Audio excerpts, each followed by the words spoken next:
A very warm welcome to everyone and I welcome you all to another success story session जहां पर हमारे साथ बहुत ही important guest हैं जिन्होंने रिसेंटली जेआईबी का जो एग्ज़ाम है चारों पेपर्स एक ही बार में क्लियर किए हैं। Suvojit ji, I welcome you to this session and hearty congratulation. सबसे पहले आपको कैसा लग रहा है ये चार पेपर्स जो है क्लियर करके एक ही बार में? Thank you first of all sir, and I am very happy क्योंकि बहुत दिनों का वेट करने के बाद, बहुत दिनों से ट्राई करने के बाद ये क्लियर हुआ है। एक तो हैप्पीनेस आएगा ही, और कॉन्फिडेंस भी आप हुआ है बहुत। ये तो बात है कि इससे राइट। तो सुवोजित जी, सबसे पहले मैं जानना चाहूँगा आप प्रेजेंटली कहाँ पर पोस्टेड हैं और कौन से पोस्ट पे वहाँ पर हैं। और साथ के साथ आपका एजुकेशनल बैकग्राउंड क्या रहा था, क्या कॉमर्स बैकग्राउंड था नहीं था, आप प्लीज़ बता सकते हैं? मैं पंजाब नेशनल बैंक में हूँ। मेरा ठीक है। पोस्टिंग है, नदिया डिस्ट्रिक्ट है वेस्ट बंगाल में। बल्लभपाड़ा बोल के एक ब्रांच है, उधर में एज अ क्लार्क।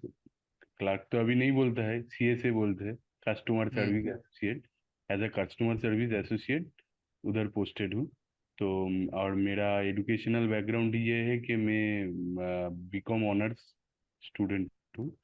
ओके। तो उसके आपने कॉमर्स बैकग्राउंड से ही किया हुआ है, तो आगे बाद हम आपको इससे रिलेटेड भी कुछ क्वेश्चंस पूछना चाहेंगे, बट बिफोर दैट ये जो आपका जर्नी है प्रिपरेशन का, उसकी शुरुआत कहाँ से हुई? आपने इससे पहले ये पेपर दे रखा है क्या? और अगर दे रखा है तो कितने अटेम्प्ट्स आपने दिए हैं, कौन सा अटेम्प्ट था ये आप बताना चाहेंगे? एक्चुअली मेरा ज्वाइनिंग हुआ था 2021 में। ठीक है सर। तो 2021 में ज्वाइनिंग के बाद मैं फर्स्ट जो एग्ज़ाम दिया हूँ वो, मुझे अभी तो जब तक याद आ रहा है, मई 2022 में फर्स्ट अटेम्प्ट दिया था। वो फर्स्ट अटेम्प्ट में ही मेरा एएफएम और पीपीबी क्लियर हो गया था।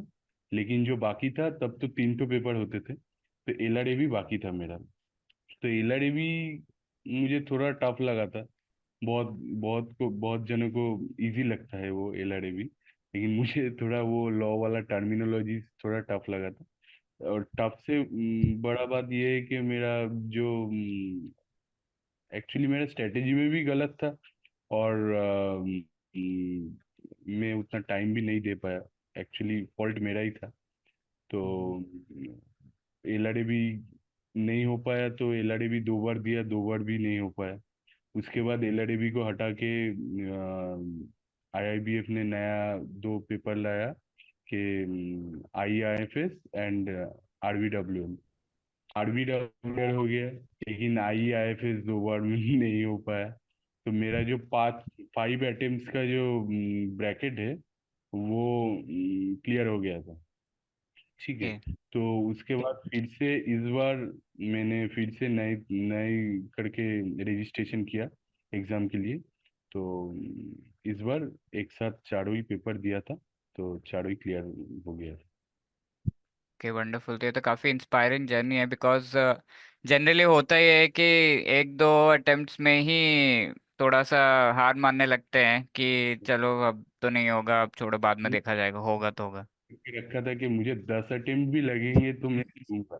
मैं एक्चुअली क्या है ना कि ये बैंकिंग एग्जाम से रिलेटेड है। बैंक में तो बैंकिंग के लिए प्रिपरेशन करने के बाद ये ऐसा होता था कि बहुत सारे एग्जाम में फेल किया था।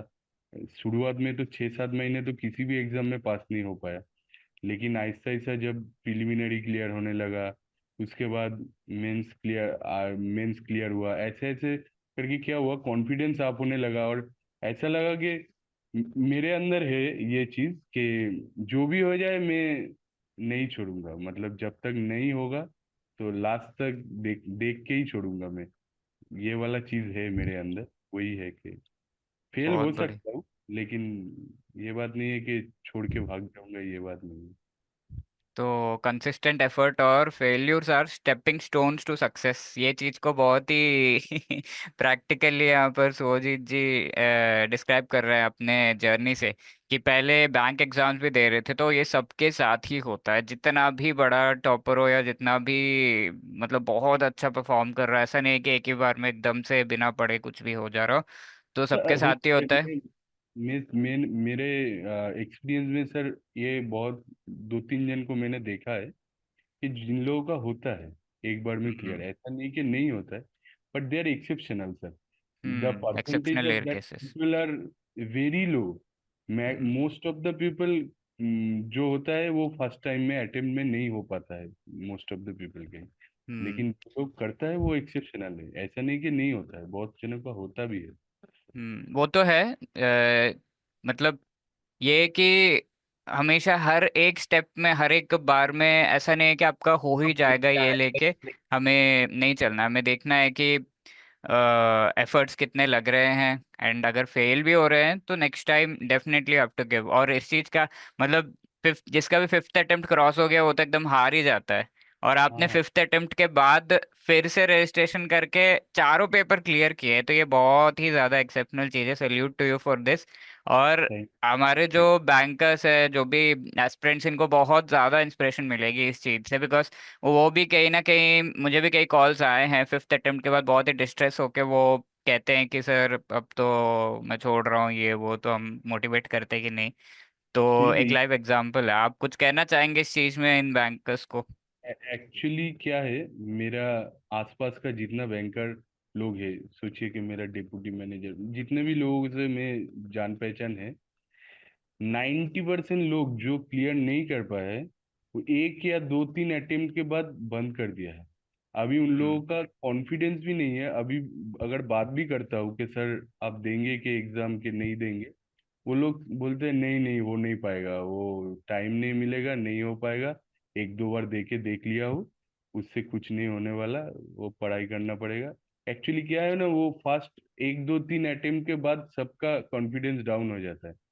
लेकिन मैं यही बोलना चाहता हूँ कि सिर्फ मेरे हिसाब, मेरे लिए नहीं, मेरा एक दोस्त भी क्लियर किया है, उसका भी 5 या 6 नंबर अटेम्प्ट था। जो लगा रहेगा कंटिन्यूअसली, हो सकता है फेलियर आएगा, सब एग्जाम के लिए ही ये सेम चीज है, लगा रहेगा तो 100% आज नहीं तो कल क्लियर होगा ही होगा। क्योंकि जितना एग्जाम जाता है बाय द टाइम, आपका उतना, मतलब ये नहीं कि सिर्फ पढ़ाई का बात नहीं है, एग्जाम को समझने का भी बात है। जितना टाइम जाता है आप एग्जाम को उतना और भी डीपली समझ समझ में आने लगता है एग्जाम को, कि एग्जाम का पैटर्न कैसा है, what the exam is asking from me, कि कैसे प्रिपरेशन करूँ। जैसे मेरा, मैं बोलना चाहता हूँ कि पहले मुझे लगता था कि सिर्फ बुक पढ़ने से ही होगा। हाँ, बुक पढ़ने जो पढ़ सकता है उसके लिए ठीक है, लेकिन काम करके आने के बाद इधर, मतलब नहीं हो पाता है। मुझे अभी समझ में आ गया है कि वो गलत स्ट्रेटेजी है।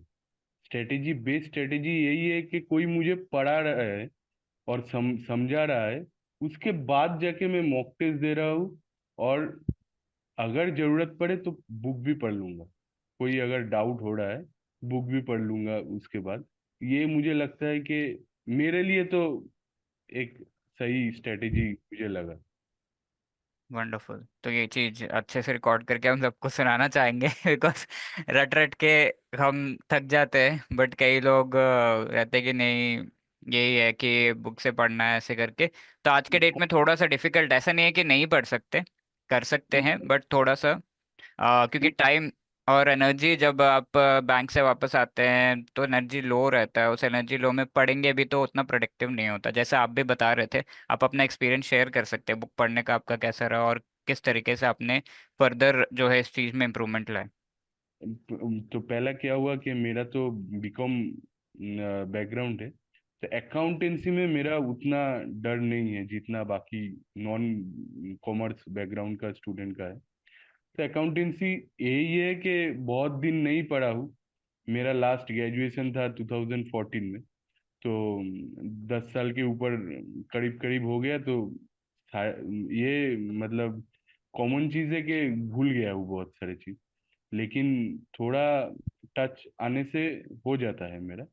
प्रॉब्लम मेरा था कि जो लेंदी चीज था, पीपीबी या आरबीडब्ल्यूएम, फिर भी इजी है कंपैरेटिवली, क्योंकि उसका सिलेबस थोड़ा कम है। और जो अभी जो आई एंड आईएफएस, ये वाला चीज मैं देखा हूँ कि मेरा पहले बार जब एलआरएबी नहीं हो पाया, तो मैंने डिसाइड किया कि मैं बुक से ही पढ़ूंगा।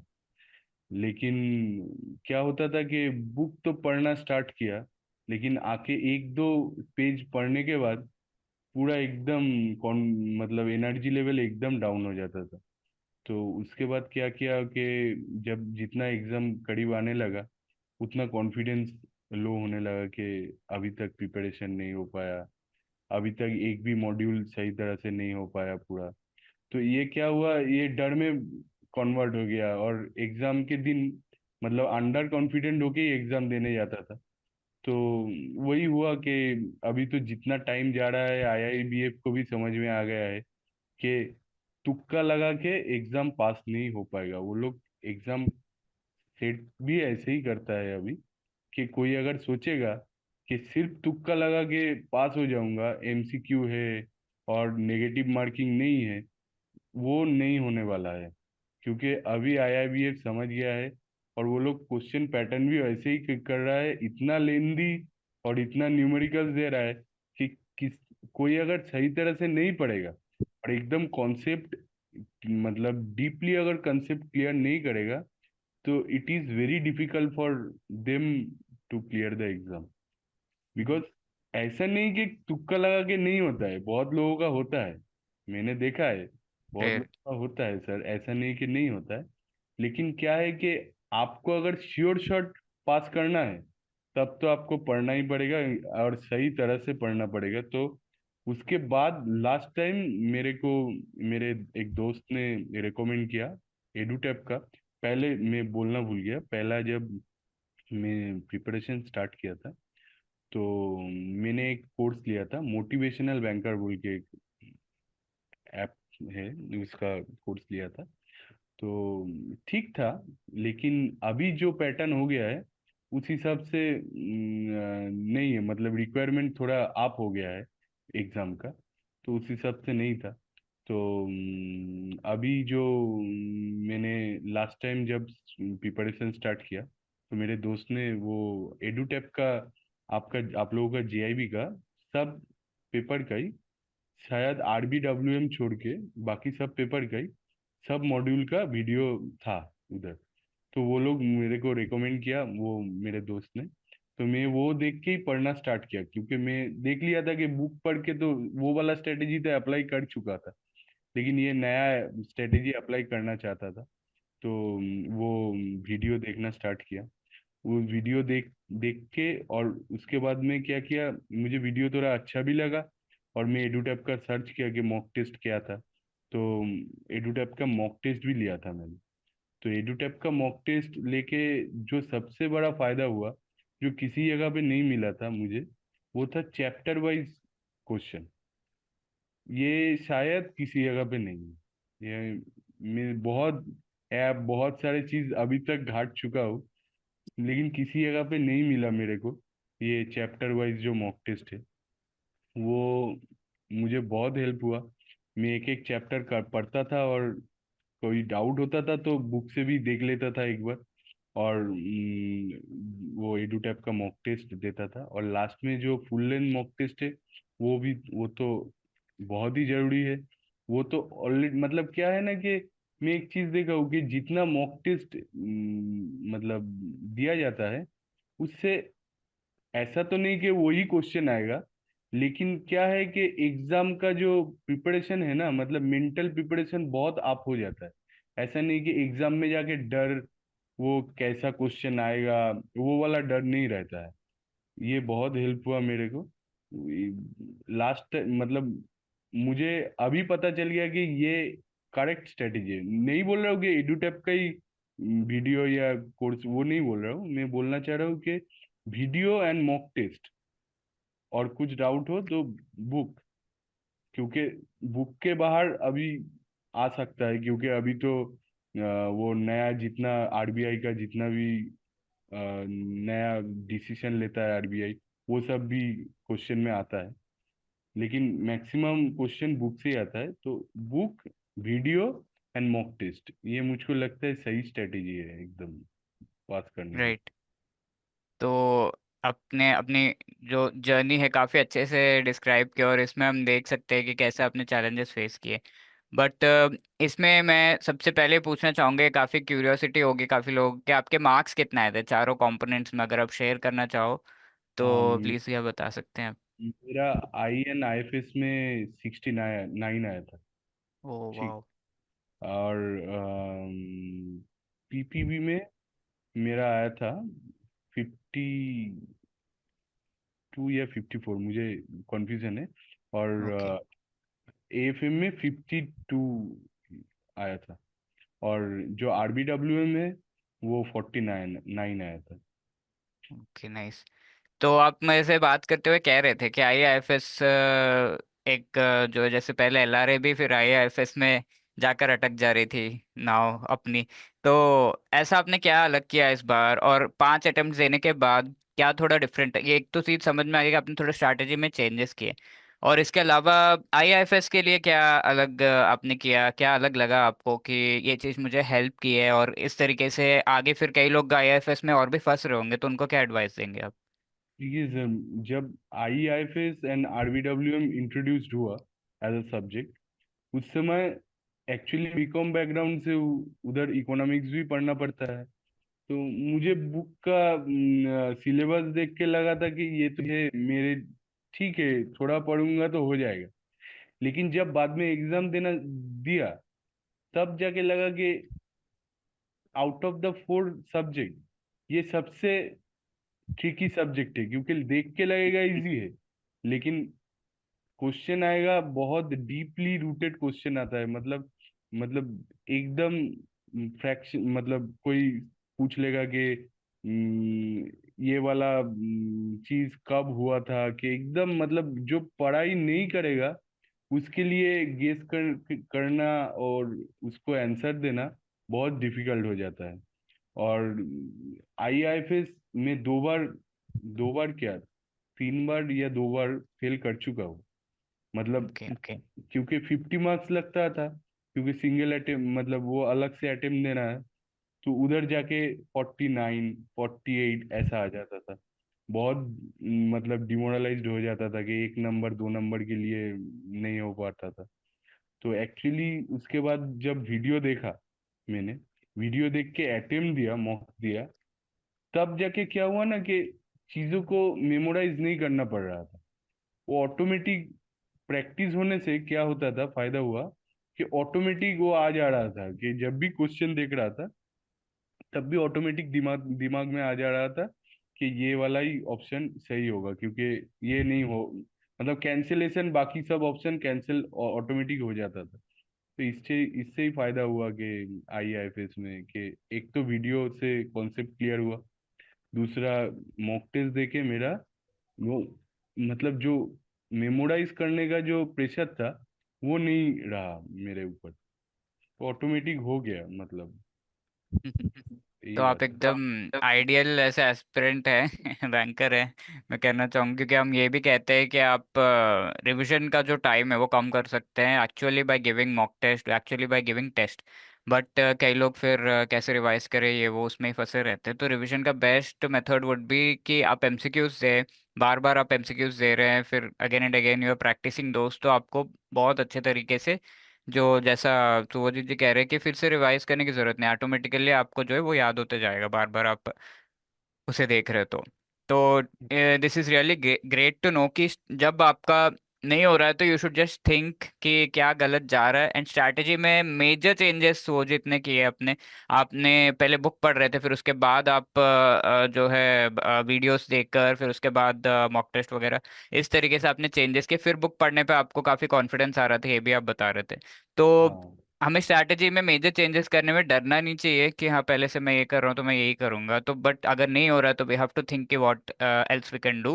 एंड जैसा सुभजीत जी बता रहे थे कि उनके किसी फ्रेंड ने रिकमेंड किया था, तो आपको उस टाइम पे कैसा लगा? क्योंकि एकदम स्ट्रैटेजी चेंज है, आप बुक पढ़ रहे हैं एंड सडनली आपको कोई कह रहा है कि वीडियोस देख लो और फिर इससे ट्राई करो, तो आपको उस टाइम पे कैसा लगा? क्या ट्रस्ट करने का मन कर रहा था? कैसे क्या प्रोसेस चल रहा था दिमाग में? एक्चुअली क्या प्रॉब्लम था सर, कि मैंने लाइफ में इतना फेल नहीं किया जितना बार मैं IEFS में फेल किया हूँ। ठीक है। तो क्या हुआ था कि मेरा मोरल एकदम डाउन था, मतलब मैं भूल गया था कि पास कैसे करना है। सीरियसली बता रहा हूँ। मुझे इतना खराब लगता था कि हर बार एग्जाम दे के आता था, एक दो नंबर से आउट हो जाता था। तब लगता था कि क्या ही हो रहा है, मतलब मेरे ऊपर ही मेरा गुस्सा आता था कि सही तरह से नहीं पढ़ रहा हूँ, कुछ नहीं कर पा रहा हूँ। और जब भी पढ़ने जाता था तब एनर्जी एकदम डाउन रहता था। तो एकदम मेरा मतलब कोई ऑप्शन नहीं था कि अभी मुझको समझ में आ गया था कि सिर्फ बुक पढ़ने का मेरे पास एनर्जी नहीं है। ये मुझको अच्छी तरह से समझ में आ गया था कि सिर्फ बुक पढ़ने से हो जाएगा, लेकिन पढ़ नहीं पा रहा हूँ। इतना टाइम भी नहीं निकल निकल के आता था। और क्या होता था कि फैमिली है, सब चीज है, सब कुछ मिला के ना, मतलब टाइम निकालना और उसके बाद उतना एनर्जी बूस्ट अप कर लेना कि पूरा एकदम बुक खत्म कर लेना, वो नहीं हो पा रहा था। और बुक खत्म करने से भी नहीं होगा, मुझे लगता था कि एक दो बार रिवीजन मस्ट, तब तो जरूरी है। हाँ जरूरी है। तो वो वाला चीज नहीं हो पा रहा, तो तब मैं डिसाइड ही कर लिया था कि इस बार मैं स्ट्रेटेजी में कुछ ना कुछ चेंजेस लाना ही होगा, क्योंकि मेरा स्ट्रेटेजी गलत हो रहा है। ऐसा नहीं कि मैं डल हूँ, मेरे दिमाग में कुछ नहीं आ रहा है, कि मैं समझ नहीं पाता हूँ, ऐसा नहीं है। समझ में सब आ रहा है, सब कुछ ठीक है। लेकिन एग्जाम के वक्त जाके वो प्रोडक्टिविटी आउट नहीं हो रहा है, मतलब जितना करना चाह रहा हूँ। तो इस चीज के लिए मैंने स्ट्रेटेजी का चेंजेस मस्ट था। तो इंटेंशनल भी बोलिए और नेचुरल भी बोलिए, आ गया। मतलब लक एक चीज होता है, ऑटोमेटिक आ गया, मतलब भगवान ने दे दिया कि ठीक है इस बार स्ट्रेटेजी चेंज कर लो, ये देख लो। वो भी हो गया था, मतलब ऐसा नहीं कि इंटेंशनल था, 100% इंटेंशनल था कि स्ट्रेटेजी चेंज करना है। क्योंकि बुक नहीं हो पा रहा था, मेरे को समझ में आ गया था कि जितना भी पढ़ लूँ, पूरा बुक खत्म करने का, एक सब्जेक्ट होता तो ठीक था, लेकिन चार्टों का तो और भी इम्पॉसिबल हो गया था कि पूरा बुक तो खत्म नहीं हो पाएगा मेरे से। वही राइट है। बात। तो चलिए आईआईएफएस में 50 अबव आ जाते हैं, ठीक है। अब आईआईएफएस पास करना भूल गए आप, वहां से 69 कैसे? ये तो मतलब इस पे भी तो टिप्स जानना ही चाहेंगे कि नॉर्मल पास मार्किंग सब लोग एम करते हैं, आपने क्या एम किया था 69 लाऊं या फिर वो नेचुरल हुआ? वो एक्चुअली मैं इतना बार एग्जाम दिया हूँ, इससे एक एक्सपीरियंस बोलना चाहता हूँ कि सिर्फ पास मार्क्स आप अगर टारगेट करेंगे ना तो प्रॉब्लम है। मैं एक चीज देखा हूँ कि अगर आप कुछ पढ़ के भी नहीं जाएंगे तो भी 40 अबव मार्क्स आ जाता है। 41 42 इसके करीब आ ही जाएगा। प्रॉब्लम यही है कि वो 10 नंबर लाना, हम्म। वो 10 15 नंबर, वो बहुत डिफिकल्ट है। उसके लिए अगर आप 50 मार्क्स टारगेट करेंगे ना सर, तब अभी जो एग्जाम का पैटर्न हो गया है और अभी जो एग्जाम का क्वेश्चन जैसे सेट करने लगा है, तब तो डिफिकल्ट है सर। क्योंकि मैं इतना बार एग्जाम दिया हूँ, दिस टाइम मुझे लगा JIV का क्वेश्चन, AFM ठीक है, we can expect numericals in AFM, but PPB में भी न्यूमेरिकल्स और इतना लेंदी क्वेश्चन। सही RBW बात है। में तो मुझे लगा ये सबसे इजी सब्जेक्ट है, जितना भी पेपर है सबसे इजी सब्जेक्ट अगर कोई काउंट होता है तो वो RBW। उसमें भी इतना टफ क्वेश्चन, मुझे तो मतलब मुझे अभी भी याद आ रहा है कि एग्जाम 2 घंटे का होता है, 30 मिनट शायद बाकी था, तब भी मैं 65 या 67 क्वेश्चन अटेम्प्ट कर पाया था। इतना लेंदी क्वेश्चन था कि, तो अभी सीरियसली अगर पास होना है तो सीरियसली पढ़ना पड़ेगा, नहीं तो फिर अभी ये नहीं हो पाएगा। आईआईबीएफ का जितना जैसा पैटर्न है, जीआईबी सीआईबी तो बहुत दूर की बात है, सीआईबी तो ऑलरेडी टफ है, लेकिन जीआईबी करना है तो फिर भी पढ़ना अच्छी तरह से पढ़ना पड़ेगा, और न्यूमेरिकल्स भी डेफिनेटली। अच्छी तरह से करना पड़ेगा क्योंकि बहुत न्यूमेरिकल्स दे रहा है अब। राइट। तो इस बार का जो पैटर्न है, तो अजीत जी ने एकदम सामने से देखा है, ये बेस्ट पर्सन है टू टेल अस कि पहले क्या था और अभी क्या है।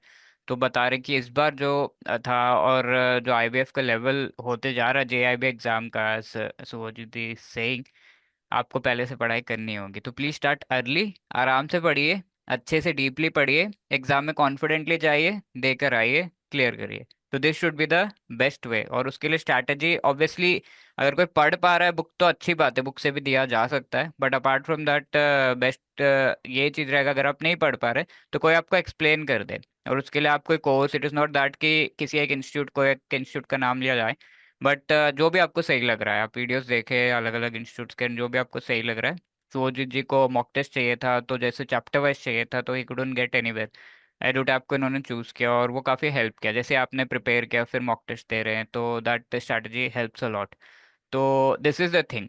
अब इसके अलावा चैलेंजेस तो सुभजीत जी हमने देख ही लिया है आपके, कि इतना बार आपको देना पड़ा एंड ऑल ऑफ दोस। अब मैं पूछना चाहूंगा, क्या कोई मोटिवेशन थी आपको कि हर बार मुझे मतलब क्लियर करना ही है? एक ये एटीट्यूड ही था आपका, या फिर कोई और भी मोटिवेशन है, किसी और पर्सन ने भी आपको इंस्पायर किया इस चीज में, किसी ने हेल्प किया, किसी का नाम आप लेना चाहें स्पेसिफिकली तो आप बता सकते हैं। देखिए, फर्स्ट ऑफ ऑल सर, मेरा एक चीज़ क्लियर है, मुझे ऑफिसर बनना है, मैं क्लरिकल कैडर में हूँ। तो ऑफिस सबसे बड़ा चीज तो क्लरिकल कैडर में होने से भी एक चीज है कि इंक्रीमेंट, वो बहुत बड़ा मोटिवेशन है। तो उससे बड़ा भी मोटिवेशन है कि क्या होता है कि हम लोग का पीएनबी में अगर आप प्रमोशन के लिए बैठते हैं तो उधर आपका जेआईबी सीआईबी होने से प्रायोरिटी मार्क्स मिलता है, उसमें हम्म। बहुत ज़्यादा मिलता है, और एक एक मार्क्स से आपका रैंक बहुत आगे चला जाता है ना। तो रैंक जितना अच्छा होगा आपका प्लेस ऑफ पोस्टिंग उतना अच्छा होता है इधर। ठीक है। तो हम्म। यही चीज़ है कि मेरा एम है कि मैं ऑफिसर बनूं, इसलिए मैंने डिसाइड किया था कि जीआईबी क्लियर करना ही है, मतलब जैसे तैसे करके भी करना ही है, 100% करना है, सीआईबी भी करना है, क्योंकि आहिस्ता आहिस्ता देखा जा रहा है कि जितना भी बैंक है वो मैंडेटरी भी कर दे रहा है किसी किसी जगह पे, कि किसी एक लेवल के बाद आपको अगर जाना है तो जेआईबी सीआईबी करना है। तो अभी तक तो आईआईबीएफ ने नेगेटिव मार्किंग नहीं लाया है, तो अभी आगे ऐसा ना हो। आगे अगर ला लिया नेगेटिव मार्किंग तो तब तो बहुत ही डिफिकल्ट हो जाएगा। तो जब ऑप्शन है मेरे पास, तब देखे क्लियर करना मेरे मेरे लिए यही सबसे बड़ा मोटिवेशन था कि जितना जल्दी हो सके उतना जल्दी क्लियर हो जाए, क्योंकि अगर कोई तो गारंटी नहीं दे सकता कि आईआईबीएफ नेगेटिव मार्किंग फ्यूचर में नहीं लाएगा, अगर ला लिया तब तो जाके और भी डिफिकल्ट हो जाएगा। वैसे ही नहीं निकल रहा है, उसके बाद तो और भी नहीं निकलेगा, यही प्रॉब्लम है। Of course. और मैं जो बोलना चाहता हूँ कि मेरा एक फ्रेंड है सुमन बोल के, सुमन कुंडू बोल के, वो मेरे को एडुटैब वाला जो वीडियो रेकमेंड किया था, उसको मैं थैंक्स बोलना चाहता हूँ कि वो मेरे को उससे मेरा बातचीत होता रहता है इस चीज़ में, वो मेरे को रिकमेंड किया था। सुमन जी, आप अगर ये वीडियो देखेंगे तो आपको भी thank you from our sides. इसलिए नहीं कि एडोटैप का वीडियो आपने रिकमेंड किया, इसीलिए कि आपने हेल्प किया अपने अपने फ्रेंड्स ओजी जी को उसका इस भी जेआईबी पर्टिकुलर एग्जाम को। हाँ जी। इस उसका भी इस बार जेआईबी क्लियर हुआ है। क्लियर हुआ है तो कंग्रेचुलेशंस आपको भी। And we would wish both of you all the very best for CAIB। एंड आपसे मन तो कर रहा है कि बात करते आ रहूं, but I would like to ask you कि आपका लास्टली कुछ अगर मैसेज देना है आपको आगे जो एस्पिरेंट्स है JIB, जो बैंकर्स लिखेंगे देंगे एग्जाम, तो उनको क्या फाइनल मैसेज रहेगा जो आप देना चाहेंगे? फाइनल मैसेज यही है कि अर्ली स्टार्ट करें, ऐसा नहीं कि एग्जाम का 1-2 हफ्ता या 3 हफ्ता ऐसे पहले, मिनिमम 3 मंथ हाथ में लेके स्टार्ट करे। तो आहिस्ता आहिस्ता थोड़ा थोड़ा करके पढ़े। ऐसा नहीं कि बहुत पढ़ना पड़ेगा।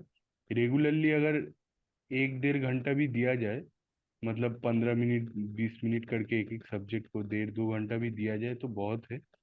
आहिस्ता आहिस्ता 1 महीने के बाद आप देखेंगे कि आप बहुत कर चुके हैं। मतलब आहिस्ता आहिस्ता करने से ही क्या होगा ना कि आप 1 महीने के बाद देखेंगे कि ठीक है। मतलब कॉन्फिडेंस, कॉन्फिडेंस बहुत बड़ी चीज़ है। मैं जो देखा हूँ इस एग्जाम पे, एक बार कॉन्फिडेंस आप हो गया ना, तब जाके इंटरेस्ट भी ग्रो होगा।